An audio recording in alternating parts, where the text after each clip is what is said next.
After her parents died, my niece, Danielle, stopped talking to me. She ignored my calls and letters. Then, one day, she sent me a message, "Hey, I need the family estate transferred to my name." When I said no, she came to my house with a lawyer, but when I gave her some papers, she was shocked.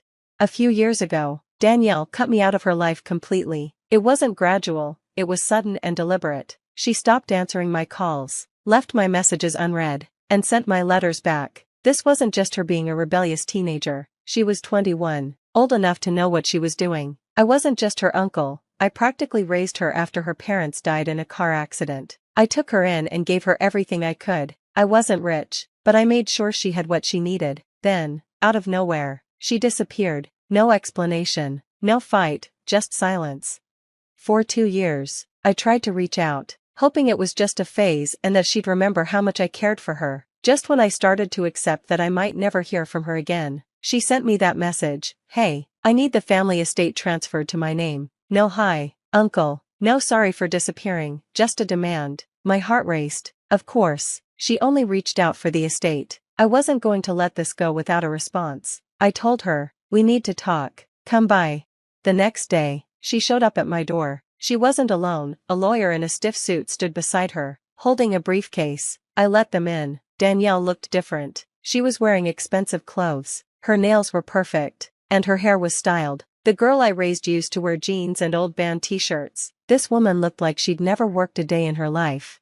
"We don't need to talk," she said, walking past me into the house. "We just need you to sign." The lawyer opened his briefcase, pulled out some papers, and said, "Mr. Whitaker, as you know, your brother's estate was supposed to go to Danielle when she became an adult. We're here to finalize that transfer." Danielle didn't even look at me. I stayed calm and said, "That's not how this works." The lawyer gave me a fake smile and said, "Actually, it is. The estate was meant for Danielle, but because of some legal issues when your brother died, it was put in your name temporarily. Now that Danielle's old enough, we want to transfer it to her." Finally, Danielle looked at me, not with love or warmth, just cold expectation. "We?" I asked, raising an eyebrow. "My fiancé and I," she said, as if I should have known. Fiancé? That was new. I stayed calm, nodded like I was thinking about it, and then walked to my desk. I pulled out a folder and handed it to them. "Before we do anything," I said, "you should read this." Danielle rolled her eyes but took the papers and started reading. The lawyer leaned over to read too. I watched their faces. Danielle's confidence faded first, her eyebrows furrowed. The lawyer's mouth tightened as he read faster. Then, suddenly, he froze and took a sharp breath. "What is this?" Danielle snapped. I leaned back on the couch and said, "That's the updated will your father made 2 months before he died." She looked shocked. "That's not possible." "Oh, it is," I said. "Your father and I talked when you were 16. He had concerns." The lawyer spoke up, his voice less confident now. "This will cancels the old one, correct?" I said. "It says the estate stays in my name unless you meet certain conditions." Danielle clenched the papers. "That's not fair." I shrugged. "It's legal." The lawyer closed his briefcase and said, "We'll be contesting this in court." I smiled. "Go ahead." Danielle glared at me. "You had no right." "I had every right," I said, "and you know it." She slammed the papers on the table. "This isn't over." I nodded. "Oh, I know, but before you go, read the next page." She grabbed it and started reading. Then she turned pale, her hands shook, and her breathing quickened. "What is this?" she whispered. The lawyer reached for the paper, but she pulled it away, holding it close. I didn't rush her. I let her take it all in. That page was the final blow, and she had no one to blame but herself. Danielle's face went white as she read the paper over and over, like she couldn't believe it. The lawyer read it too, and his expression told me everything. Danielle knew she was in trouble. "You tricked me," she said, her voice breaking. I laughed. "No, Danielle, I just did what your father asked. I honored his wishes." She clenched her fists. "This can't be real. He would have told me." I stared at her, waiting for her to realize the truth. If her father didn't tell her, it was because he didn't want her to know.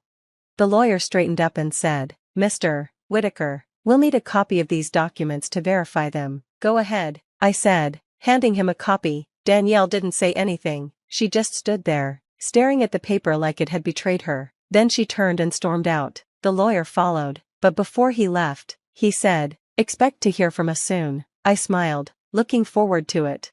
The war had begun. I knew Danielle would fight, but I didn't expect how far she'd go. First, her lawyer sent me a letter full of legal threats, claiming the will was fake. I ignored it. Then came the calls, from the lawyer, from Danielle, from unknown numbers. I blocked them all.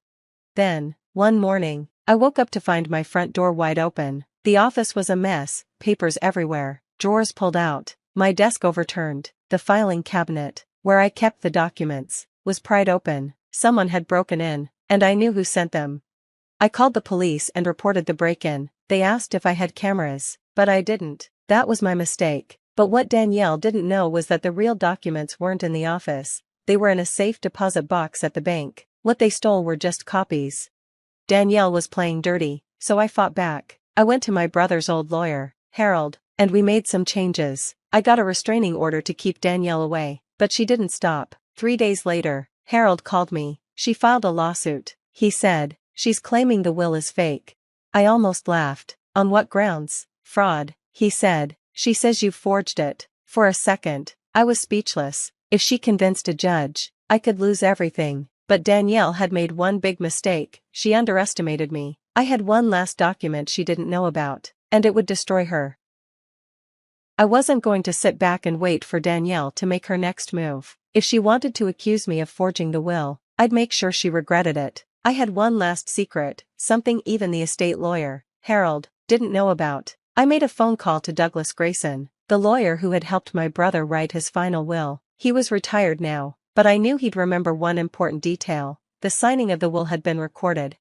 My brother was very careful. After our parents' estate caused a big legal fight, he promised to never leave anything unclear. So, when he updated his will, he had Douglas arrange for the signing to be filmed in front of 2 neutral witnesses. I had seen the video once. It was short and clear. My brother, weak but fully aware, sat in his hospital bed and looked straight into the camera. He said, "I am of sound mind. This is my will. No one is forcing me to change it." Then he signed it. The witnesses signed, and the lawyer notarized it, all on camera. Danielle had no idea this proof existed, and now I was going to use it. The lawsuit moved quickly. Within weeks, we were in court. Danielle sat across from me, wearing expensive clothes and looking calm, but I could see the tension in her jaw and how tightly she held her fiancé's hand. Her lawyer spoke first. "Your Honor, we believe Mr. Whitaker pressured the deceased into changing his will. We think the document was either altered or completely forged." The judge turned to me. "Mr. Whitaker, do you have evidence to prove otherwise?" I stood up and adjusted my tie. "Yes, Your Honor, I have something that will settle this once and for all." I gestured to Harold, who handed over a flash drive. The bailiff gave it to the judge. "Your Honor, please watch the file labeled Final Will Recording." Danielle froze. The courtroom went silent as the video played. My brother's voice filled the room. "I am of sound mind. This is my will. No one is forcing me to change it." Then the video showed the signatures, the notarization, and the witnesses confirming everything. Danielle's lawyer looked like he'd just eaten something sour. The judge turned to Danielle. "Miss Whitaker, do you still want to claim the will is forged?" Danielle opened her mouth but didn't say anything. Her face turned pale. Her lawyer whispered to her, probably telling her to drop the case before things got worse. But Danielle wasn't done. She stood up suddenly. "I was lied to." The courtroom buzzed. The judge raised an eyebrow. "By whom?" Danielle pointed at me. "By him. He manipulated my father into signing this." I sighed. "Danielle, the video." "I don't care about the video," she shouted. "He always controlled everything. My father trusted him too much." Her lawyer tried to pull her back into her seat, but she pushed him away. "This isn't over," she hissed at me. The judge, clearly annoyed, said, "Miss Whitaker, I strongly suggest you listen to your lawyer before you say anything else that could hurt your case." But Danielle was too angry to stop, and that's when she made her biggest mistake. The case should have ended there, but Danielle wasn't just after the estate anymore. She wanted revenge. The next morning, I woke up to my phone blowing up with notifications. Danielle had gone public. She posted a long, emotional rant on social media, claiming I had stolen her inheritance and left her poor while I lived in luxury. She played the victim perfectly, painting me as a greedy, controlling uncle who took everything from her. She mentioned the lawsuit but left out the part where the judge basically dismissed her claims. And the worst part? People believed her. Her post went viral. Thousands of comments, shares, and messages flooded in. Strangers called me a monster, and I even got threats. Danielle wanted to ruin me. But what she didn't realize was that she had just given me the perfect chance to destroy her. The evidence I had been holding back. Danielle's story had one big problem: she wasn't poor. In fact, she was living in a multi-million-dollar penthouse in Miami, bought 6 months earlier in her fiancé's name. Where did they get the money? Simple. She had already taken money from her parents' other accounts. The estate wasn't the only thing my brother left behind. There were savings accounts, investments, and a trust fund meant for Danielle's future. She wasn't supposed to touch it until she turned 30, but she found a way to access it early, and I had proof: bank records, withdrawal receipts, and even a document with her fiancé's signature showing they moved the money into an offshore account. Danielle wasn't broke, she was a liar, and now, I had the evidence to prove it. I let Danielle enjoy her moment in the spotlight. I let her soak up all the sympathy. Then, I dropped the truth. I leaked every document, bank transactions, proof of the trust fund withdrawals, and even a photo of her standing on her Miami penthouse balcony, holding a wine glass, taken from her fiancé's social media. The internet turned on her fast. People who had defended her started deleting their comments. Others called her a thief. Memes about her popped up overnight. But the worst part for Danielle was that the bank saw the leaks too. The trust fund had strict rules, and accessing it early was fraud. Now, Danielle wasn't just losing public support, she was facing real legal trouble. Danielle had nowhere to hide. Once the bank got involved, things moved quickly. Her accounts were frozen. Investigators started looking into her finances. Her lawyer, who had been so confident at first, dropped her as a client. Even her fiancé left, deleting his social media and disappearing. But the real explosion happened in person. I was at home when I heard someone pounding on my door. I knew who it was before I even opened it. Danielle stood there, looking like a mess. Her expensive clothes were wrinkled, her hair was a mess, and her makeup was smeared. She looked nothing like the confident woman who had shown up with a lawyer demanding her inheritance. She pushed past me before I could say anything. "You ruined my life." I closed the door and faced her. "No, Danielle, you did this to yourself." She turned around, her eyes blazing. "I trusted you. I thought you'd take care of me. Instead, I held up my hand. "Don't play the victim. You stole from your own father's trust fund. You lied to people. You left me behind the moment you thought you didn't need me."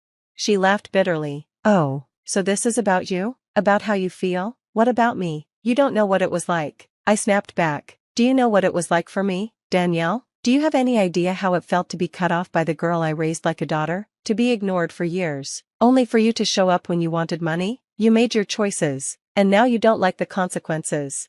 Tears filled her eyes. For the first time, I saw real fear, not anger, not entitlement, just fear. "Uncle, please," she whispered. "I have nothing left." I stared at her, my jaw tight. This was the moment, the part where, in some stories, the family would come together, and I'd forgive her, take her back, and fix everything. But this wasn't a story, this was real life, and in real life, actions have consequences. I sighed and ran a hand over my face. "You need to leave, Danielle." She blinked. "What? You need to go," I said, my voice tired. "I can't fix this for you." "I won't." She shook her head frantically. "You're all I have left." "No," I said, stepping back. "I was all you had left, and you threw that away." Her face crumpled. She stumbled back, like I'd hit her. She swallowed hard. Did I still care about her? Yes, but loving someone doesn't mean letting them destroy you. Danielle wiped her face angrily. "Fine," she spat. "I don't need you anyway." She turned and stormed out. I didn't stop her. For the first time in years, I felt free. Danielle didn't go to jail. The bank offered her a deal to avoid a long trial. She had to pay back every cent she took, which meant selling her car, jewelry, and the Miami penthouse. She was broke and alone. She tried reaching out again, this time with messages that were less demanding and more desperate. "I'm sorry, I didn't mean it. Can we talk?" I didn't respond. Maybe one day, years from now, if she truly changed and learned what real accountability meant, I'd reconsider, but not today.